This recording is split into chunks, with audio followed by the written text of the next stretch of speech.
আমরা বুঝে শুনেই বলছি যে এই দুই কারণেই আমরা এখন ওয়াকআউট করছি। আপনাকে ধন্যবাদ। এই জন্য তার প্রতিবাদে আমরা ওয়াকআউট করছি। মাননীয় বিরোধী দল নেতা, আপনি আমার বক্তব্য তো সম্পূর্ণ করতে দিলেন না। আমি আপনার পুরো বক্তব্য শুনেছি। গতকাল যখন দিবসের সর্বশেষ কর্মসূচি আলোচনা হয়, আলোচনার শেষ বক্তা ছিলেন মাননীয় আইনমন্ত্রী। তিনি তার বক্তব্যে আমাকে একটু হয়তো খেয়াল করেন নাই ভালো করে, আমার কথাটা আমার তাই মনে হয়েছে। ইন্টেনশনালি উনি বলেছেন এটা আমি মনে করি না। আমি যা বলেছি তিনি এর বাইরে গিয়ে একটু আমার সম্পর্কে বলে ফেলেছেন। গতকাল যে এজেন্ডাটা আমরা উত্থাপন করেছিলাম এটা ছিল মূলত গণভোট এবং গণভোটে সংস্কারের যে প্রস্তাব গিয়েছিল এর আলোকে যে পরিষদটা গঠন হওয়ার কথা সেই পরিষদের সভা আহ্বান সম্পর্কে, এটাই ছিল মূল নোটিশের বিষয়বস্তু। এক পর্যায়ে মাননীয় স্বরাষ্ট্রমন্ত্রী একটা প্রস্তাব এনেছেন।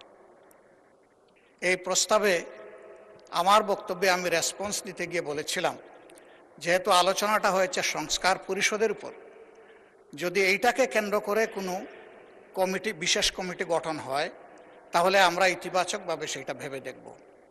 এবং একই সাথে বলেছিলাম যে সেখানে সরকারি দল এবং বিরোধী দল থেকে সমান সংখ্যক সদস্য নিলে এটা অর্থবহ একটা কমিটি হিসাবে রূপ নেবে বলে আমরা বিশ্বাস করি।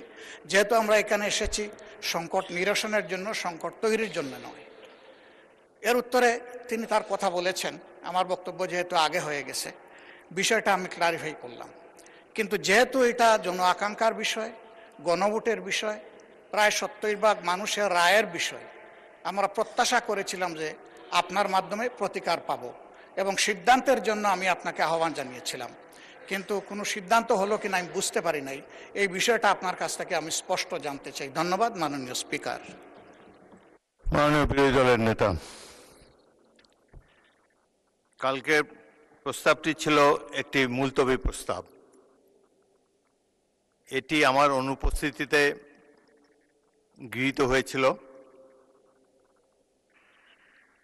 বাংলাদেশের 53 বছরের সংসদীয় ইতিহাসে মাত্র 3টি মুলতবি প্রস্তাব গৃহীত হয়েছে।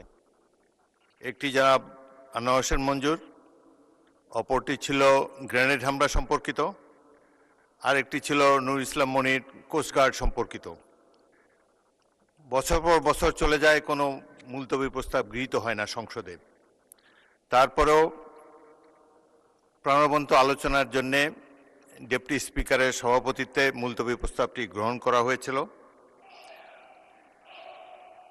এই আপনি জানেন যে যেই সমস্যার সমাধান আইন প্রণয়নের মাধ্যমেই কেবল করা যায়, সেটি নিয়ে মুলতবি প্রস্তাব হতে পারে না।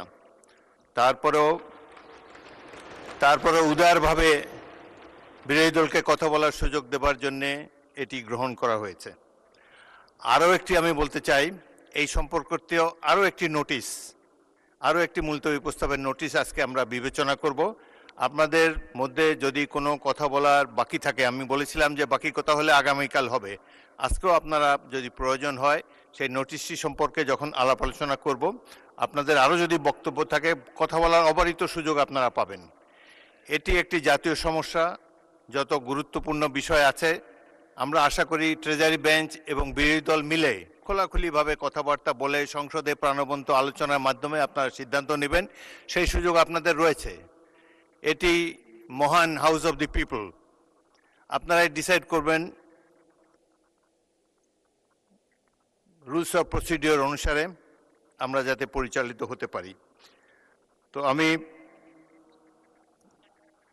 বলেন। প্রতিকার চেয়েছিলাম। এ বিষয়টা কোনো দলের সাথে সম্পর্কিত না। যে বিষয়টা নির্বাচনের আগে সরকারি দল বিরোধী দল সবাই একমত হয়েছিলাম, এর সপক্ষে কথাও বলেছি, ক্যাম্পেইন করেছি। আমরা প্রতিকার যে পেলাম না, এতে আমরা না, এতে দেশবাসীর তাদের রায়ের প্রতিফলন হলো না, মূল্যায়ন হলো না। আমরা বিরোধী দলে বসে এই অবমূল্যায়ন আমরা মেনে নিতে পারি না। এই জন্য তার প্রতিবাদে আমরা ওয়াকআউট করছি। মাননীয় বিরোধী দল নেতা, আপনি আমার বক্তব্য তো সম্পূর্ণ করতে দিলেন না। আমি আপনার পুরো বক্তব্য শুনেছি। আপনার ওয়াকআউট করা আপনাদের অধিকার, কিন্তু আমি বলতে চাই যে আজকে একটু পরে আরেকটি মুলতবি প্রস্তাব বিবেচিত হবে। সেখানে আমার মনে হয় যে আপনি আপনাদের প্রশ্নের উত্তর পেয়ে যাবেন এবং সেখানে মন খুলে আপনারা আরও কথা বলতে পারবেন। সুতরাং আমার অনুরোধ হলো আপনারা ওটা শোনেন, তারপরে যদি ওয়াকআউট করতে পারেন প্লিজ ফিল ফ্রি। তবে প্রস্তাবটির ভাগ্য কি নির্ধারণ হয় সেটি আপনি দেখার জন্য একটু অপেক্ষা করে দেখতে পারেন।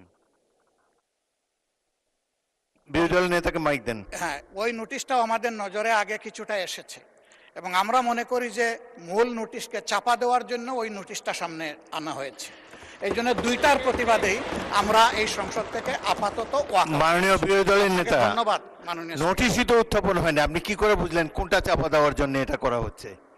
আমি অনুরোধ করছি একটু ধৈর্য ধরে অপেক্ষা করেন, নোটিশের বিষয়বস্তু শুনেন, তারপরে আপনারা ফিল ফ্রি টু মাননীয় ওয়াক আউট। স্পিকার, আপনার অ্যাবসেন্সে এই হাউসে এই নোটিশটা পড়া হয়েছে, সংশ্লিষ্ট সদস্য এটা পড়েছেন, আমরা শুনেছি। এই জন্য তার প্রতিবাদে আমরা ওয়াক আউট করছি। মাননীয় বিরোধী দল নেতা, আপনি আমার বক্তব্য তো সম্পূর্ণ করতে দিলেন না, আমি আপনার পুরো বক্তব্য শুনেছি। নিশ্চয়ই সংসদীয় রীতি অনুযায়ী আপনারা ওয়াক আউট করতে পারেন, ফিল ফ্রি। ধন্যবাদ।